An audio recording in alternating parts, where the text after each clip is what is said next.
चलिए दोस्तों, daily maths practice set के 9 में आपका स्वागत है। एक एक करके सारे सवालों को देखते हैं। 10 इंपॉर्टेंट सवाल, आज कुछ हल्के सवाल हैं। यहाँ पर देखते हैं हमारे पास क्या क्या है। पहला सवाल दे रखा है कि 2 to the power x equal to 4 to the power y equal to 8 to the power z। तो x y z का मान ये दे रखा है, तो आपको इस व्यंजक का मान आपको निकालना है, इस एक्सप्रेशन का मान आपको निकालना है। तो यहाँ पर इस पर आप गौर करेंगे तो आप क्या पाएंगे कि 2 टू द पावर x है। इसको हम फर्दर इसको क्या लिख सकते हैं, 2 to the power 2y, 4y को, है ना। और 8 पावर z को लिख सकते हैं 2 टू द पावर 3z, है ना।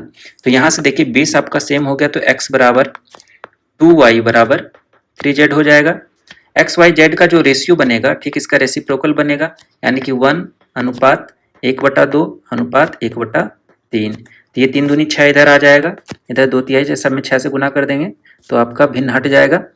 ये 6:3:2 आपका रेशियो आ जाएगा, ठीक है। अब चूंकि कह रहा है कि एक्स वाई जेड का मान 288 है, तो ये कितना है दोस्तों, 6 18 दूनी 36 यूनिट क्यूब। 36 यूनिट क्यूब का मान आपको 288 दे रखा है। तो एक यूनिट का मान कितना आ जाएगा, एक क्यूब यूनिट का मान 8 बार में ये कट जाएगा, तो एक यूनिट का मान कितना आ जाएगा, क्यूब रूट ऑफ 8 आ जाएगा। तो ये कितना आ जाएगा, 2, ठीक है। अब जो भी रेशियो है तो x का मान कितना आ जाएगा, 12 आ जाएगा दोस्तों। अब ये मान सिर्फ 6 नहीं रहा, ये 6 यूनिट है, अब मान एक्चुअल आ जाएगा 12। इसमें 2 से गुना करेंगे 6, इसमें 4, ठीक है। z का मान 4 आ गया। अब 1/2x निकालिए, तो 1/2x यानी कि 12 दूनी 24 प्लस 1/4y, 4y का मान भी आपका 24 हो जाएगा, प्लस 1/8z। तो 8z कितना हो जाएगा, 8 चौका 32, ठीक है।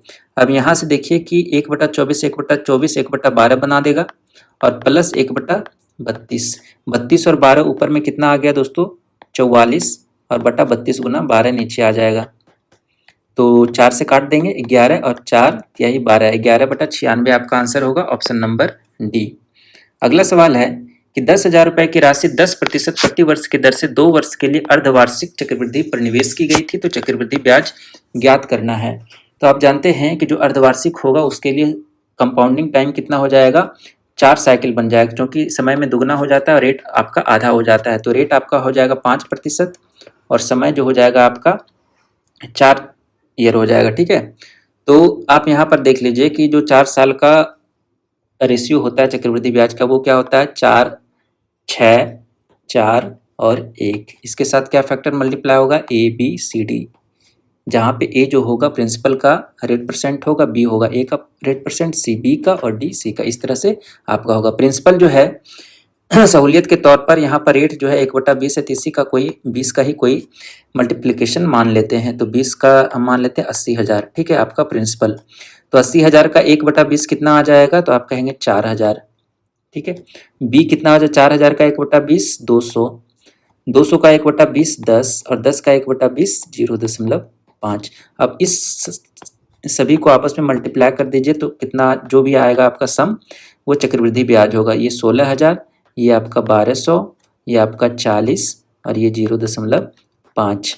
तो ये हो गया 17,240.5 दोस्तों। चूंकि आपने मूलधन 80,000 माना था, लेकिन एक्चुअल में मूलधन 10,000 है, तो इसमें आपको कितना भाग देना पड़ेगा, भागा 8। तो यहाँ भी आपको भागा 8 करना पड़ेगा, तो कर लीजिए। 8 दूनी 16 और 12 बचा, एक बार में लगाएंगे तो 4 बचा, 8 पंचे 40, 8 पंचे 40, 21 55 दशमलव समथिंग आपका आंसर होगा, ऑप्शन नंबर 4। अगला सवाल है दोस्तों, 12 किलोमीटर धारा के प्रतिकूल और 18 किलोमीटर धारा के अनुकूल 3 घंटे में तय करती है, जबकि यह 36 किलोमीटर धारा के प्रतिकूल और 24 किलोमीटर धारा के अनुकूल में 6.5 घंटे में तय करती है। तो धारा की गति आपसे पूछ रहा है। तो यहाँ पर आप जानते हैं कि जो धारा के प्रतिकूल होगा उसका स्पीड कितना हो जाएगा, x माइनस वाई, धारा के अनुकूल x प्लस वाई, और इसका जो टाइम का रेशियो ले लेंगे, ठीक है। तो x माइनस वाई कितना हो जाएगा, 12, इधर डिस्टेंस ले लेंगे नीचे, x प्लस वाई का डिस्टेंस कितना है 18, और इधर टाइम कितना है 3 घंटा। दूसरे कंडीशन में 36 किलोमीटर है, 24 किलोमीटर है, और 6 दूनी 12 13/2 है। तो यहाँ से अब क्या करेंगे, इसको सॉल्व कर लेंगे। ये कितना आ जाएगा, किसी एक को इक्वेट कर लेंगे, या तो इसको या तो इसको, ठीक है। इसमें हम 3 से गुना कर देंगे, तो इसमें भी हमको 3 से गुना करना पड़ेगा, इसमें भी 3 से हमको गुना करना पड़ेगा, और सबको घटा देंगे। तो इधर कितना हो जाएगा, 18 तिया 54 में से 24 जाएगा, तो आपका कितना बन जाएगा 30, और इधर कितना बचाएगा 9 माइनस 13/2, 9 माइनस 13/2 यानी कि 18 माइनस 13/2 5/2। तो ये कितना हो जाएगा 5 चौका 30, 6 दूनी 12, यानी कि इधर जो आएगा दोस्तों आपका 12 हो जाएगा, वो किसका वैल्यू होगा, x प्लस वाई का वैल्यू होगा। तो x प्लस वाई का मेरा मान निकल के आ गया 12। x माइनस वाई डायरेक्टली कैसे निकाल लेंगे, तो x माइनस वाई का मान कितना आ जाएगा, तो जो x माइनस वाई का जो डिस्टेंस है ये वाला है ना, इसको यहाँ पर रखेंगे, 12 36 बटा कर देंगे, और जो टाइम है आपका 9, ठीक है, इसमें 9 माइनस करेंगे, और जो x प्लस वाई का जो डिस्टेंस है वो यहाँ पर रखेंगे, 18 54 बटा, और जो x प्लस वाई का स्पीड निकला है उससे भाग दे देंगे। तो ये अगर चीज़ याद है तो तुरंत निकल जाएगा। तो ये कितना आ जाएगा 36 गुना 12 बटा 12 9 8 होतल से, और 54 जाएगा तो 54 ही बनेगा। ये कितना बार में कट जाएगा, इसको काट दीजिए, 9 चौका 36, 9 चौका 54 और 6 दूनी 12, यानी कि ये आ जाएगा 8। अब यहाँ से x प्लस वाई निकल गया, x माइनस वाई निकल गया, तो डायरेक्टली x वाई का मान कितना निकल जाएगा, हाफ इंटू इन दोनों को, ये डाउन स्ट्रीम का है, ये आपका अप स्ट्रीम का है, तो half into D minus you हो जाएगा। तो 12 माइनस 8 कितना हो जाएगा 4, और तो हाफ 4 कितना हो जाएगा 2 किलोमीटर प्रति घंटा आपका आंसर होगा। अगला सवाल है कि एक ट्रेन खंबे को 12 सेकंड में और 180 मीटर लंबे प्लेटफॉर्म को 30 सेकंड में पार करती है, तो ट्रेन की लंबाई आपसे पूछ रहा है। आप जानते हैं कि ट्रेन अगर खंबे को पार कर रही है, कोई भी पॉइंट ऑब्जेक्ट को पार कर रही है, तो अपनी ही लंबाई के बराबर दूरी तय करती है। तो ट्रेन का स्पीड कितना हो जाएगा, तो ट्रेन का दूरी l और ट्रेन का समय 12, तो ट्रेन का स्पीड l बटा 12 हो जाएगा, ठीक है। अब कह रहा है कि इस स्पीड से है ना 180 मीटर लंबे प्लेटफॉर्म को पार कर रही है, तो समय बराबर दूरी बटा 4। जब 180 मीटर लंबे प्लेटफॉर्म को पार करेगी तो टोटल डिस्टेंस कितना हो जाएगा, l प्लस 180, है ना। तो समय बराबर ये दूरी हो गया, ये चाल हो गया, तो समय कितना है आपका 30 सेकंड। इसको हल कर देंगे तो कितना आ जाएगा, 12 से ऊपर गुना कर देंगे तो 12l प्लस 180 गुना 12 बराबर 30l, यही बनेगा। 30l में से 12l जाएगा तो 18l, 18l बराबर 180 गुना 12, तो ये 10 बार में कट गया, तो l का मान कितना आ जाएगा 120 मीटर आपका आंसर होगा, ऑप्शन नंबर 1। अगला सवाल है दोस्तों कि यदि दो संख्याओं का महत्तम समावर्तक 12 और समान संख्याओं का लघुत्तम समावर्तक 48 है, तब इन संख्याओं के गुणनफल का वर्गमूल आपसे पूछ रहा है। तो आप जानते हैं कि जो फॉर्मूला होता है संख्याओं का गुणनफल, पहली संख्या गुना दूसरी संख्या बराबर HCF गुना LCM। HCF आपका दे रखा है 12 और LCM है 48, तो ये संख्या आपका निकल कर आ जाएगा, ये दोनों संख्या है ना का गुणनफल, इसी का स्क्वायर रूट आपसे पूछ रहा है। तो कितना हो जाएगा, 12 बाहर निकल जाएगा और 4 का स्क्वायर रूट 2, यानी कि 12 दूनी 24 आपका आंसर होगा, ऑप्शन नंबर 2। अगला सवाल है कि 5 वर्ष पहले ए और बी की आयु का अनुपात 3:4 था, फिर इसके आयु का अनुपात 4:5 होगा 5 वर्ष के बाद। तो अब से 10 वर्ष बाद ए और बी की आयु का अनुपात क्या होगा। तो पहले आपको ए और बी का अर्लियर रेशियो निकाल लेना है 3:4, है ना, जो कि 5 वर्ष पहले था -5, ये वाला लाइन आपका करंट बताएगा, और इससे 5 वर्ष बाद आपका कितना है 4:5, ठीक है। अब यहाँ पर देख लीजिए कि डिफरेंस ऑलरेडी आपका 1 है, इधर का भी डिफरेंस 1 है, इधर का भी डिफरेंस 1 है, तो डायरेक्टली ये 1 यूनिट और ये 1 यूनिट हम निकाल लेंगे, तो कितना हो जाएगा 1 यूनिट का मान आ जाएगा आपका 10 साल, है ना, 5 साल इधर और इधर 5 साल, टोटल आपका 10 साल हो जाएगा, 10 ईयर्स। तो अब से 5 साल के बाद का आयु का निकल जाएगा, तो कितना हो जाएगा, ये 40 आ जाएगा और ये आपका 50 आ जाएगा, 10 दोनों में गुना हो जाएगा, ठीक है। पूछ रहा है अब से 10 साल बाद, तो ये तो 5 साल बाद ऑलरेडी था ही, इससे 5 साल बाद और यहाँ पर हम 5 ऐड कर देंगे, तो अब से 10 साल बाद निकल जाएगा 45:55, जो कि 5 से कट जाएगा, 5 9 45, 5 11 9:11 आपका आंसर होगा, ऑप्शन नंबर 1। अगला सवाल है कि किसी राशि पर 5% प्रतिवर्ष की दर से 2 वर्षों के लिए चक्रवृद्धि ब्याज और साधारण ब्याज के बीच का अंतर 152 है, तो राशि क्या होगी। इसके लिए डायरेक्ट फार्मूला हम लोग इस्तेमाल करेंगे, कोई भी रेशियो मेथड लगाने की जरूरत नहीं, 2 वर्ष 3 वर्ष के लिए डायरेक्ट फार्मूला इस्तेमाल करके आराम से बना सकते हैं। तो फार्मूला क्या होता है, difference equal to PR² upon 100 का होल स्क्वायर, ठीक है। तो डी का मान आपको दे रखा है 152 और पी आपको निकालना है, आर का मान 5 है, तो 5 का स्क्वायर 25 बटा 100 गुना 100, 25 चौका 100, 4 इसमें मल्टीप्लाई हो जाएगा, तो पी का मान निकल जाएगा, तो कितना आ जाएगा 608, और ये 00 आपका 60,800 आपका आंसर होगा, ऑप्शन नंबर 3।